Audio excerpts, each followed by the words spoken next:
Meeting is now being recorded, and I'll take the sederyn of this meeting of the Employee Issues Forum on the 5th of March 2024. I can see that we have present Councillors Anderson, Brogan, Buchanan, Convery, Cowie, Councillor Gray. Nope, not seeing you present. I have apologies for Councillor Handybod. Also present today is Councillor Loudon. I have apologies from Councillor Nelson, and we also have present Councillor Robb. We have a number of officers in attendance as well as trades union representatives, and with that I'll pass you back to the Chair to commence today's business. Thank you, Chair. Thank you. Moving on to agenda item 1, any declaration of interests? Nope, I'm not seeing any. Moving on to agenda item 2, and this is on page 3 to 4, the minutes of the meeting of the Employee Issue Forum held on the 14th of November 2023. And can I move that minute as a correct record? I'll second the Chair. Thank you. Has anybody got anything they want to raise from those minutes? No, I'm not seeing anything. Thank you. Moving on to items for consideration. Agenda item 3, Council-wide Workforce Monitoring, October to December 2023, which are on pages 5 to 26 of your pack. And can I ask Elaine Maxwell to speak to this report? Thank you, Chair. Members of the Forum will be quite familiar with the standard layout of these reports, and you'll see them often at committee. So as it stands, this is a standard workforce monitoring report which is prepared by personnel, and it provides the Forum with an update of the employment information for the period of October to December last year for the council-wide information. If you refer to section 4.1 within the report, you'll see that the average council attendant absence rate figure for December 2023 was 6.6%, and that represented a slight increase of 0.4% from the previous month, although represents that same decrease when you compare to December of 2022. You'll see within the report there are further breakdowns and comparisons to previous years, and in particular would point out in terms of the APT&C figure for the period was 6.7%, and that remained unchanged. The teaching figure had decreased by 0.5%, and with the manual worker figure decreasing by 1.1%. Again, the Forum will see that musculoskeletal and psychological conditions remain the main reasons for absence within the Council. And you'll see again further breakdown and detail of that analysis within for the days for those particular groups. In particular, psychological has increased by 123 days for that period. Musculoskeletal has increased by 67 days, with respiratory conditions decreasing by 1,782 days. And again, you'll have heard me say at previous committees, this is just as a reflection in terms of the COVID absences in terms of that decrease. Also, stomach, bowel, blood and metabolic disorders have increased by 119 days. I know that the Forum will be aware that managers continue to follow absence management procedures, and that includes all available supports to allow our employees to remain at work and return to work as soon as they're able. And our personnel team provides support to our managers, to our employees, and work closely with the trade unions in these areas. We've got quite a close working relationship, and we try and do some case conference studies with our resource management teams on a regular basis. And at all times that's really just about making sure that appropriate actions are being taken at the right time and progressing in the right way. Moving on to paragraph 5 in respect of occupational health, the Forum will see there were 323 employees referred for a medical examination in that period. And that represents a decrease of 84 from the previous year. 476 employees attended for physiotherapy, which is an increase of 30.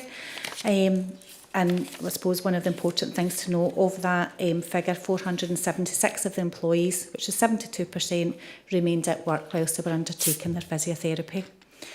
There were 540 employees referred to the Employee Support Officer, which is an increase of 26, with 88% of these referrals being recorded as related to personal reasons. There were 169 referrals to our PAM Assist counselling, which is an increase of 2. These were all management referrals, as none were made directly or recorded as being made directly by the employees. Personal reasons were documented and accounted for 29% of the referrals. 16% were accounted for work-related issues, with 55% being detailed for other reasons. So we can also see that there were 10 employees referred for CBT during that time, which is an increase of 7 compared to the previous same period of the previous year. That may be accounted for, and I know we're going on to talk about it later in the forum in terms of our employee assistance programme, where we've got a bit of a triage that goes on to make sure that it's the appropriate supports that's been allocated for the individual. So it may be that it's been identified that CBT was more appropriate at that time than the normal counselling. Moving on to section 6 within the report, we'll see that there were 551 accidents and incidents recorded, and that shows an increase of 72 compared to the same period last year.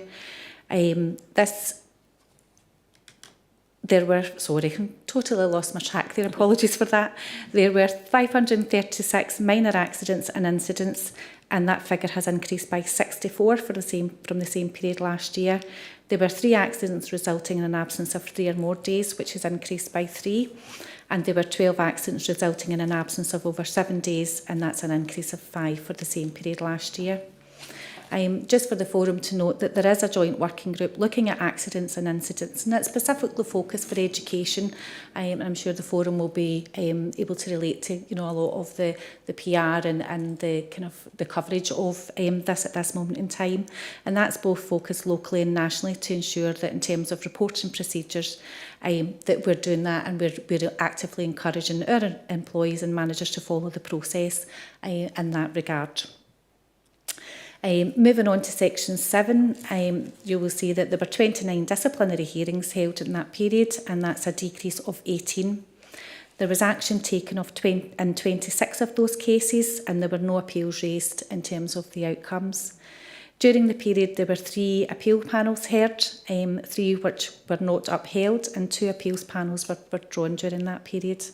We can also see that 1 grievance was raised, 1 dignity at work case was raised, and there was no referrals for mediation. Moving then on to section 8, it shows that the turnover for the council for the period was 1%, with 159 leavers eligible for an exit interview. Of the 159, all were offered exit interviews as part of our normal process, and I know you'll have heard me talk about the voluntary participation within the process for exit interviews, but there were 53 exit interviews carried out at this time, which was a slight decrease in the same period last year.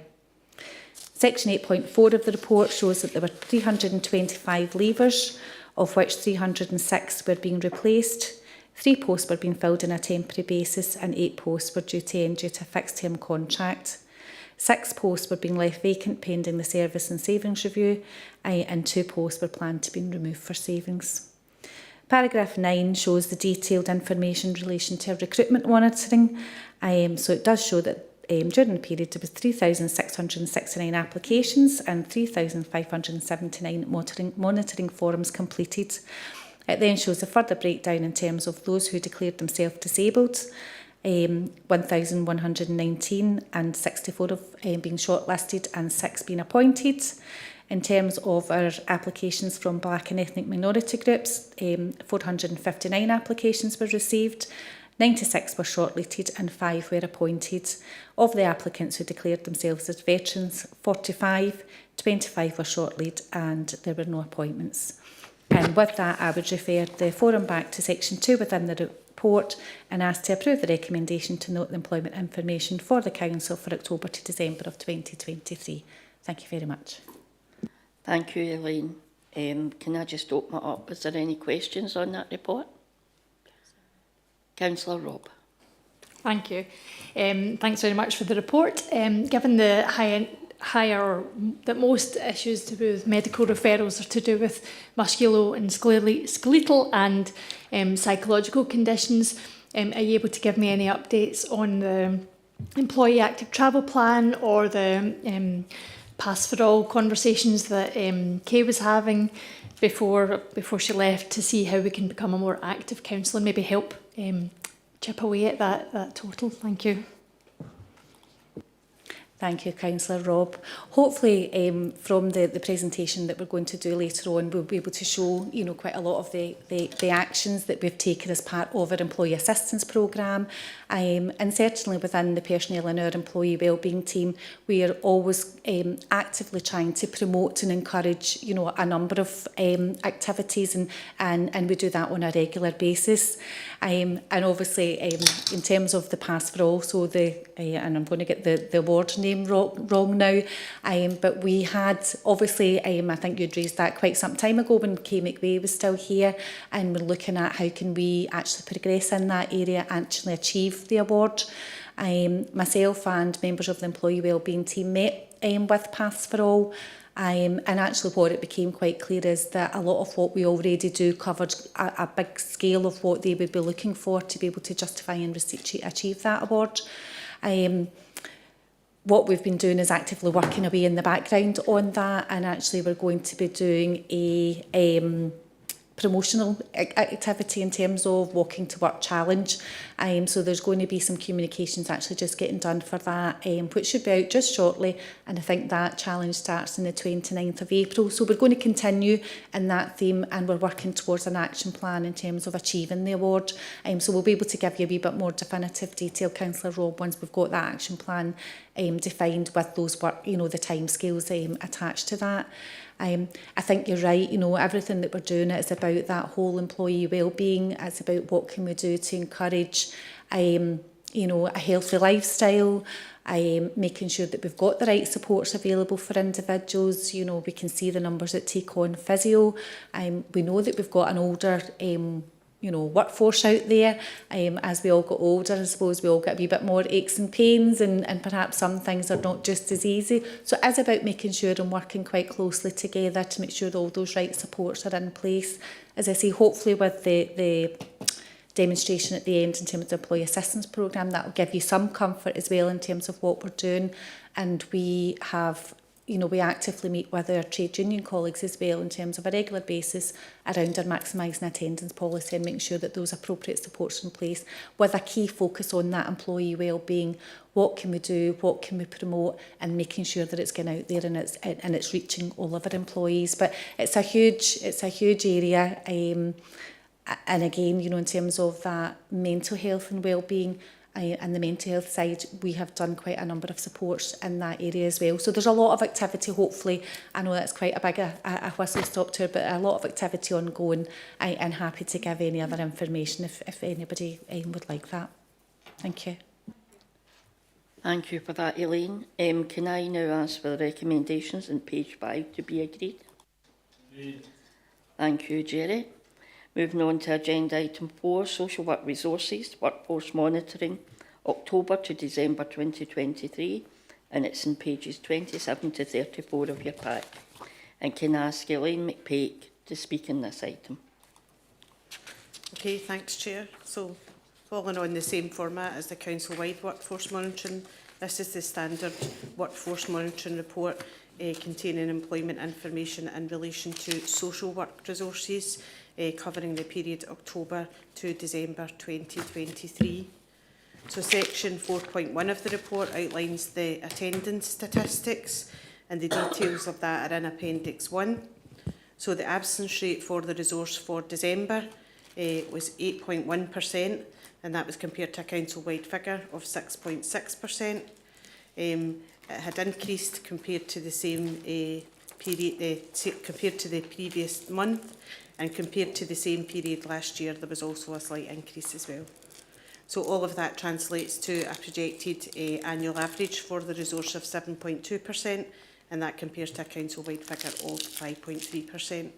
And similar to what Elaine had already said when she was taking you through the council-wide information, the resource managers within social work resources continue to follow the maximising attendance procedures, and they'll work with personnel colleagues to make sure that all the appropriate actions are taking place in terms of supporting employees while they're off, and ensuring that appropriate actions are taken and there is a supportive return to work when that's appropriate. Moving on then, section 4.2 to 4.5, the details are in Appendix 2, And the main points for social work resources are that during the period there was 344 occupational health referrals, there was 6 disciplinary hearings, there was no grievances or dignity at work issues raised, there was 55 accidents or incidents recorded during the period, and there was 37 leavers during the period that were eligible for an exit interview, and of them 38% completed exit interviews. In terms of vacant posts during the period, the details are in Appendix 2A, and there were 79 posts that became vacant during the period, and managers indicated that 75 of those would be filled. 1 was held pending a review of the service, 1 will be planned to be removed for savings, and 2 were ended due to a fixed term contract. And I'm just referring the forum back to section 2.0 and asking that the workforce monitoring information for social work resources covering the period of October to December 2023 be noted. Thank you. Thank you, Eileen. Has anybody got any questions on this? No, I can't see any. Can I now ask for the recommendation on page 29 to be agreed? Agreed. Thank you. Moving on to agenda item 5. We're now going to get a wee presentation by Elaine and Eileen on the PALM Assist programme. Thank you, Chair. As I say, this is going to be a slight joint effort between myself and Eileen. And what we had thought was it was actually a good opportunity to bring to the forum the presentation that's been delivered by PALM Assist to our managers, to our trade union colleagues. And I know, and we often refer, both Eileen and myself, whether we're at committee, we will always mention to you in terms of work that we're doing in terms of the Employee Assistance Programme. And particularly, we've had that focus since October last year when we did that relaunch. So we thought it would be a good opportunity to actually do a very short demonstration to yourself and give you an oversight in terms of what we've delivered and what's available out there to our employees as well. Next slide. So in terms of the slide you'll see, that just shows in terms of this introduction to the Employee Assistance Programme. And as I said, we relaunched it in October, and we did that relaunch in conjunction with Mental Health Day in October. And that was really just about, what were we trying to do? What was the Employee Assistance Programme? How can we get the most from it? And how do we make sure that there's appropriate materials, etc., are out there for our colleagues and for everyone to be able to access. So first of all, we're looking at is, well, what actually is the Employee Assistance Programme and what's included. So what we can see is we have a 24/7, 365 days a year helpline available to our employees. And that is supported with our counsellors, with PALM Assist counsellors. There's a range of options available within there, so there can be a one-off support calls. So what we've certainly as one of the new things, it's about in that moment support where somebody, for example, there's a traumatic incident that maybe has happened in the workplace and somebody just needs to speak to somebody at that point in time. The PALM Assist counselling are available just to take that call. And that might just be somebody that just needs that one-off conversation, that one-off call. They can have that. Within the programme, we've obviously got our legal, financial, debt and family care, and a lot of practical information and support that's available for our employees to access within there. So quite a lot of detailed information. There's something that's called line manager support, and that's, whilst I would not say that our line managers can't contact our personnel support, PALM Assist obviously also offer a bit of support to line managers in terms of trying to help in terms of supporting their employees. So just that wee bit of support there, additional support for our managers. One of the good things that PALM are also doing is when we're sending referrals through, there is a bit of a triage, and that's to make sure, and I think I touched on it when I was talking about the council-wide monitoring there, it was about making sure actually, based on the information that's been sent through, are we actually directing our employees to the right available support? Pam will look at that and they will make sure that that support is being directed. So actually, if it is that, you know, we've asked for counselling, but actually based on the information it's available, CBT is more appropriate, then that's exactly what they will do. They can signpost to the right available supports, and they can do that at any point at all during that conversation or the discussion they're having with the employee. And that's really just making sure that actually if someone goes to them with one particular issue but something else opens up, there's not a need for the employee to come back and speak to the manager to say there's a further support or referral required. That whole process will be streamlined because it's all contained within that one employee support group. We look and we talk about our short-term solution focused counselling, and I think, you know, it's important to note that the PAM Assist in the programme that we have available for employees and provides counselling sessions of up to 6 sessions. Now, and the whole counselling programme is not there to substitute what somebody may need through our NHS or any other, you know, provision within counselling service. So if someone has got quite a long-term issue that requires more in-depth and much more specialised counselling, then it won't replace that. What this is just doing is supplementing, or it's providing that short-term solution in terms of that counselling service. But what we find in terms of the majority of the cases that are actually referred through the counselling programme, that is absolutely more than enough. And quite often some employees don't need the 6 sessions, but those 6 sessions are available within that contract. And that's not changed, you know, for I don't know, for as many years as far back as I can remember. We've also got an option for our computerised cognitive behavioural therapy. And I did have to ask when they first gave us this overview, and I'm like, so are you telling me that there's somebody, artificial intelligence, giving the answers to somebody if they select this? But no, it's not. That's not the case. It's just that you can participate online, but it's actually real people that deliver the sessions. So it's there's no artificial intelligence. It's absolutely real people. You won't be asked if you're a robot before you can continue. So I've not had any feedback personally in terms of anyone that's used that to see how good it is. But as I say, at the same time, I've not had any complaints about it either. So hopefully that's just all good. One of the key things, and I suppose whether a lot of people may have picked up on that, but as an employee of the council, actually the access to this PAM and the PAM support is also open to your family members in terms of those who live with you and being your partners or your dependents. So, you know, again, once I go into talking about the app, you will be able to see the benefits in terms of what's actually available and the information that's available, not only to you, but to those who live with you in the house. As I said, I've talked quite often about the app, or, you know, you can access it through the, you can access it through the, what do you call that? Website. Thank you, Eileen. Told you it was a bit of a double act. Couldn't remember what that was called there. So again, you can, we'll go in and I'll show you all of the options that are available within that. So again, that's something more than we had prior to October of last year. And as I said, there's that 24/7, and there's a critical incident response support. So if someone absolutely needs to speak to somebody, there will be somebody there at the other end of that telephone. It is about always making sure that we've got, you know, that we advertise, we promote this, we make sure that our employees are aware of the numbers and where they can get it at, you know, at any time.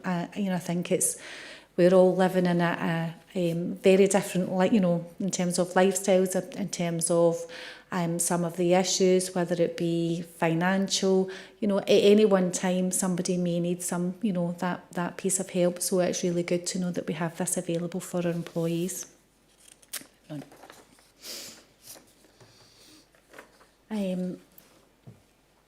In terms of PAM Assist, one of the key factors and issues within here is about making sure that they embrace diversity and that we are looking at all of our protected characteristics in line with the equality duties.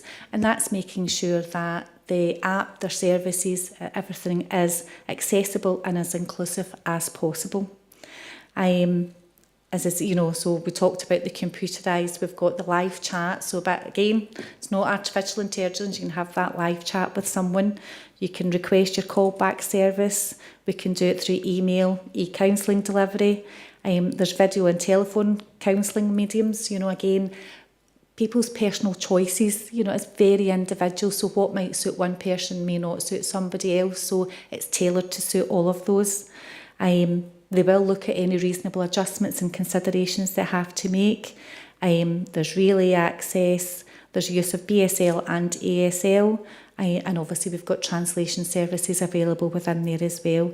And whilst I talked earlier about, you know, perhaps people that need more specialised counselling, but actually we also have a range of counsellors with their own specialisms as well. So, you know, that earlier reference was really about that long-term counselling required, but where this short term and there's a specialism required there, again we can cover all of that within our contract with PAM.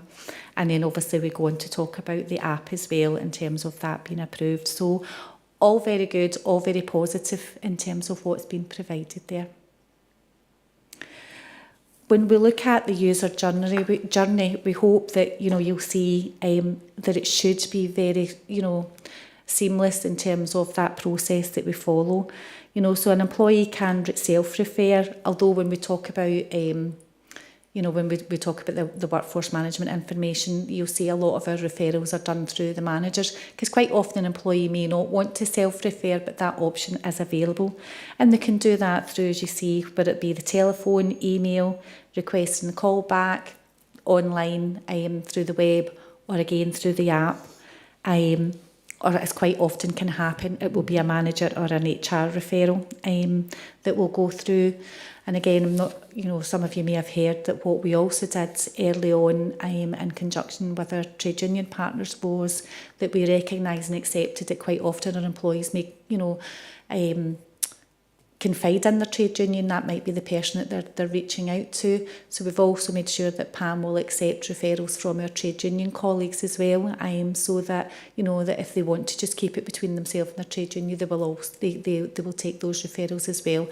And the trade unions, PAM delivered this presentation to them, and we provided the same information to them. So again, as many doors, you know, in many areas that we can open to make sure that we're providing that access, we will do. So I think important to note is that the employee has to provide consent for the manager, HR, or the trade union rep to do that referral.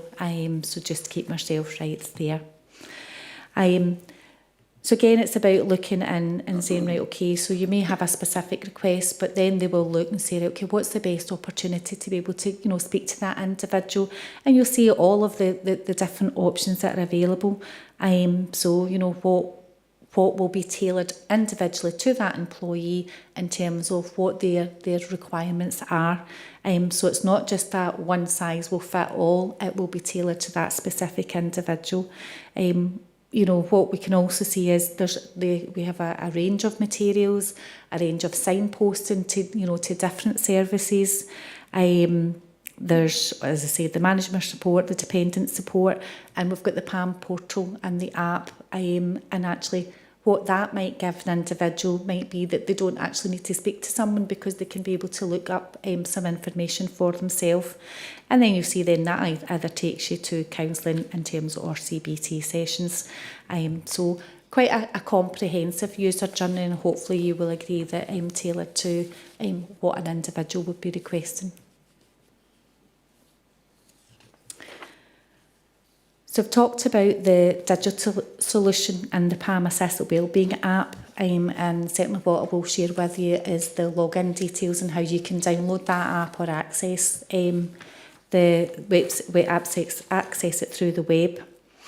And actually, when you look at the app, you know, and as somebody who I suppose is quite focused on health and well-being, and is quite often signed up to different apps, whether it be you know, different things about tracking my steps or giving me access to, you know, what food I should be eating and healthy tips and lifestyle choices that I've personally paid for. This app actually does exactly the same as what I've paid for using, you know, other resources.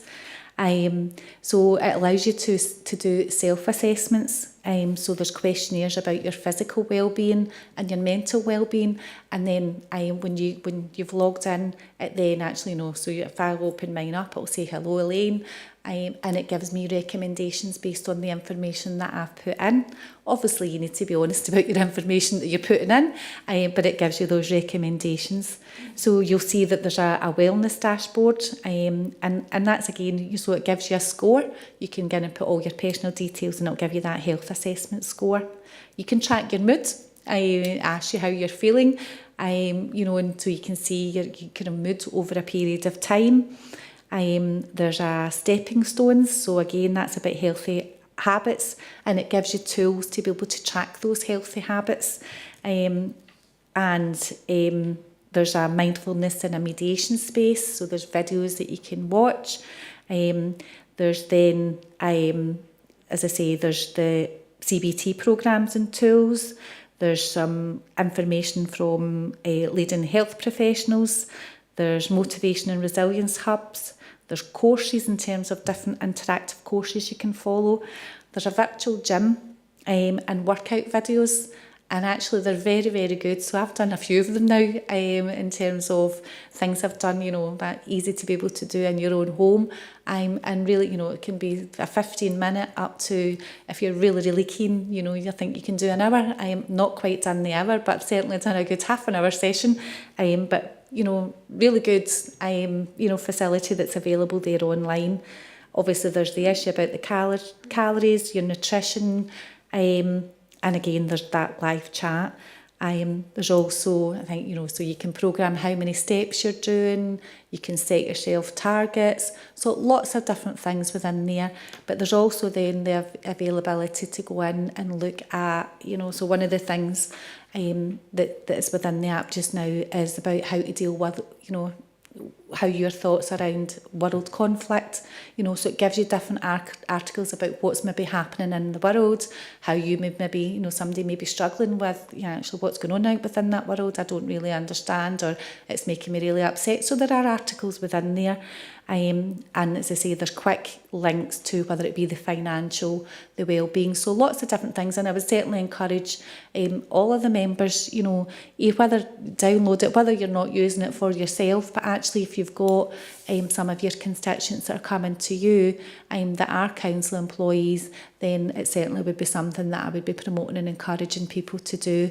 And I certainly promote and encourage all of our, our managers, even if it's not about, using it for themselves. We've done it for the HR teams. It's just about, we need to know what's available so that we can signpost our employees to something that may be of use to them. It is there, it's free access, so that may be useful to them.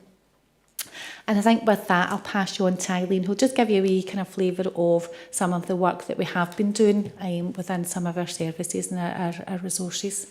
Thank you. Yeah, thanks very much, Elaine. So we have been doing quite a lot of work in terms of going around all the resources and trying to promote this as a tool because it is definitely more enhanced than what was on offer before.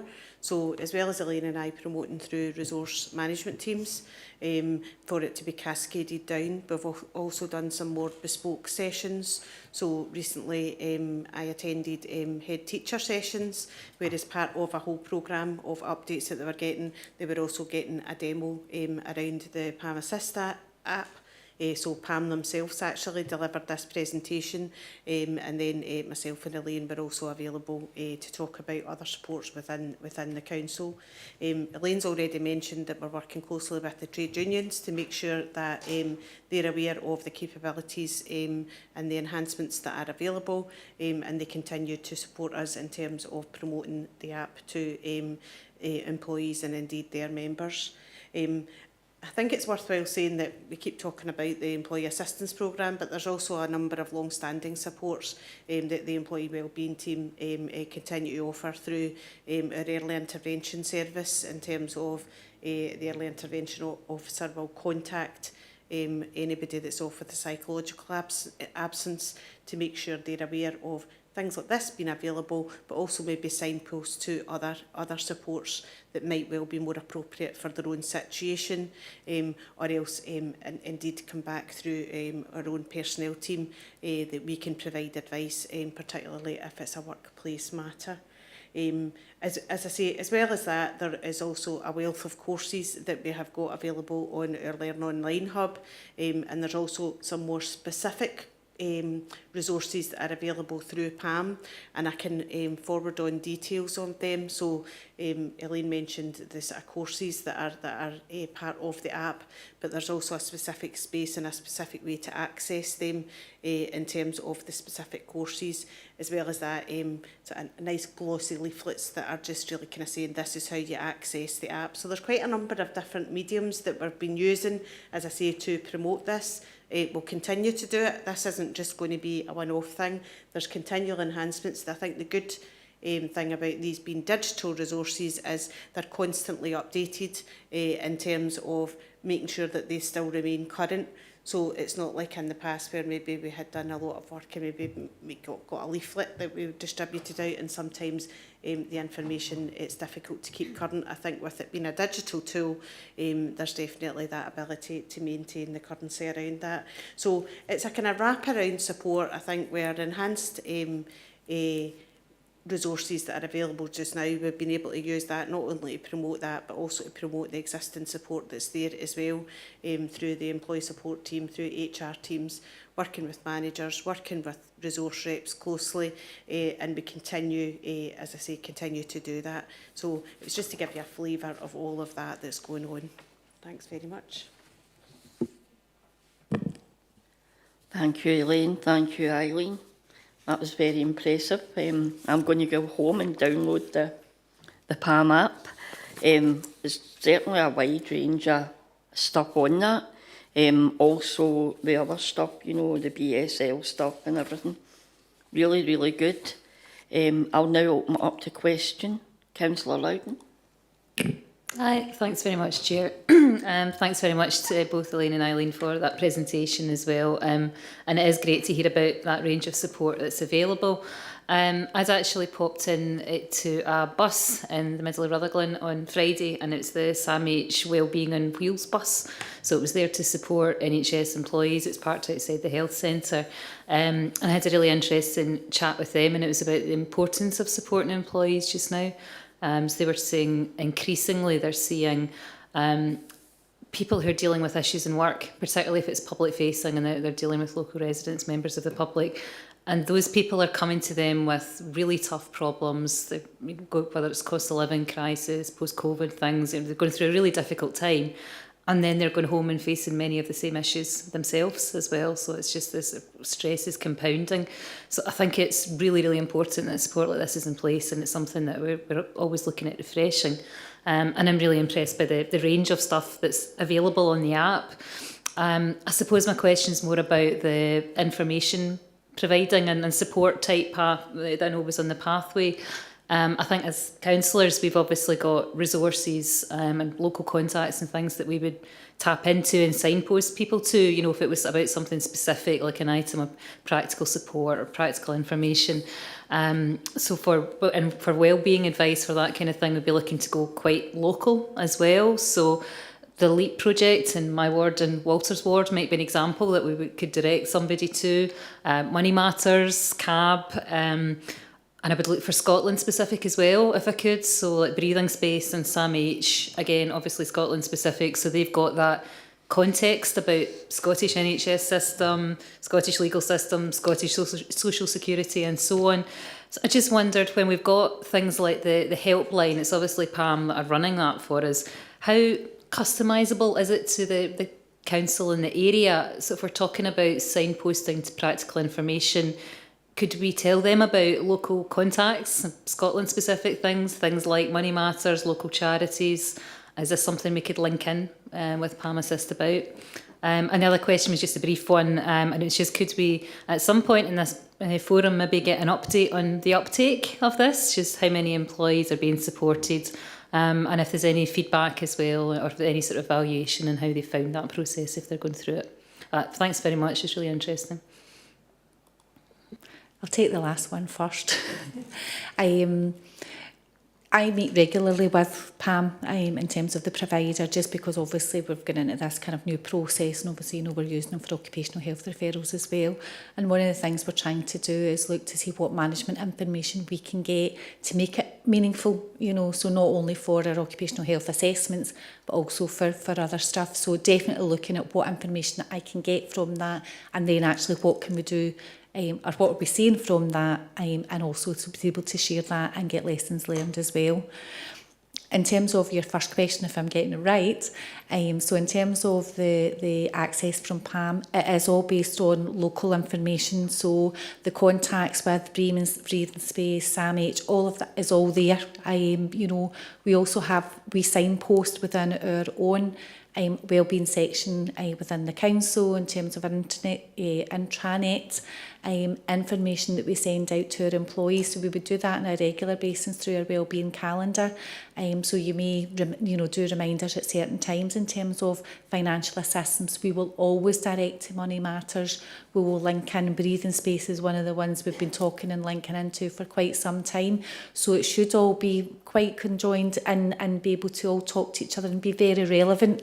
If there's anything that I find, or certainly is highlighted to me that's not, as I say, through my regular contact with Pam, that would be something that I would be raising to make sure that we can actually have that tailored, and make, to make it better and a better experience for our employees, and that that meets the kind of local needs as well. So hopefully we'll get everything in hand, Councillor Loudon. But if you hear anything different, please happily to take that and we can feed that back in. But I think we've got it covered. Eileen, have you got anything?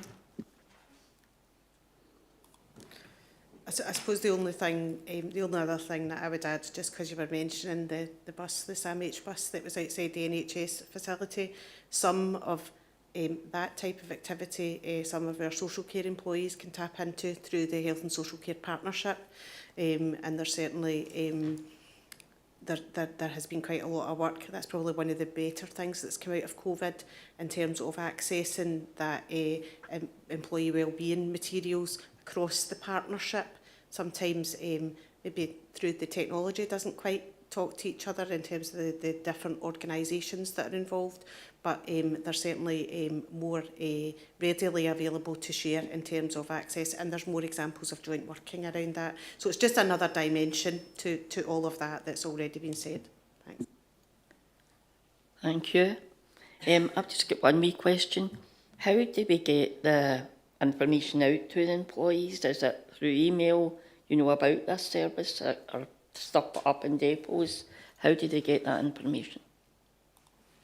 Can be all of the above. So we try and cascade the information in a variety of different formats. Obviously we have a personnel circular, so that's easy for anybody that's got a council email address. That's easy. You send it out. Making sure that people read it's a different thing, but we will send it out and we will make sure it's on the intranet and links available. For those employees that don't have a council email address, we actually quite a majority that we've got personal email addresses for them. So we can also, where we've got agreement, that we will send information to individuals' personal email addresses, as well as then, the old traditional, making sure that, you're giving it to the managers, you're having it cascaded through, whether it be their meetings, put up in the notice board, somewhere in the local depot where, maybe the individuals are going in for keys in the morning. So doing lots of different things around that. I suppose what I would add is we're very conscious of, the breadth of makeup of our employees and the different needs, and, the very issues in terms of some of the front line, they don't have access to email, they don't see that information. So we've recently did some work within Housing and Technical Resources where we actually had sessions and someone went round each of the depots and delivered those sessions. Wasn't this particular training course, it was something else, but it was very much tailored. It was headed up Mind Your Head, so it was about property services and going out there and taking it to the individual. So that was very successful, and looking at trying to replicate that in some of our other frontline areas. I suppose one of the things we're very conscious of, and again, we've been had our learning and development team doing some training through the NHS, and it's a training session on Ask, Tell, Save a Life. And that's again about mental health awareness, it's about suicide awareness, about being able to have that conversation. And Eileen and I, we've just been, again, using specific areas to do a bit of a pilot on that, but we're hoping to cascade that training session across the council as well. Just we can only do so many because it's quite an in-depth training course, 2.5 hours. But, you know, so it might take us a wee bit of time to get round everybody. But again, the requests that are coming from the resources that we support to be able to get as much mental health awareness training to support employees and managers is really encouraging just now. So hopefully that answers the question there with a wee bit more. Thank you, Elaine. Councillor Brogan. Thank you, Chair. I appreciate that. Thank you, ladies, for the presentation. It was really interesting. And sometimes you sit here and you get a bit boring, but not today. I think it looks as though there's going to be tons of potential in this system for everybody, councillors included. And I think Katie's questions were very apt about getting extensions to that, so that was good. From a user point of view, I'd be interested in understanding what the safeguards are in the system in terms to data retention, how long we retain the data. If employees leave, will they be wiped off the system, and what the kind of safeguards are?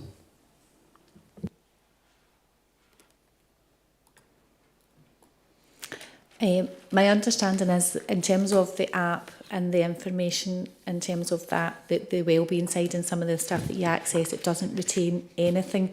There is obviously, it does comply with data protection legislations and everything's adhered to. I will double check in terms of, for a minute, I think I'm meeting them in the next couple of weeks just in case if MD leaves, if they remove the app, what happens, and make sure there's not any links and be able to feed that back to you, Councillor Brogan. Certainly from the occupational health side for PAM Assist, they fully comply with the data protection legislation, and there's protocols in place in terms of us making sure that we tell them when people leave.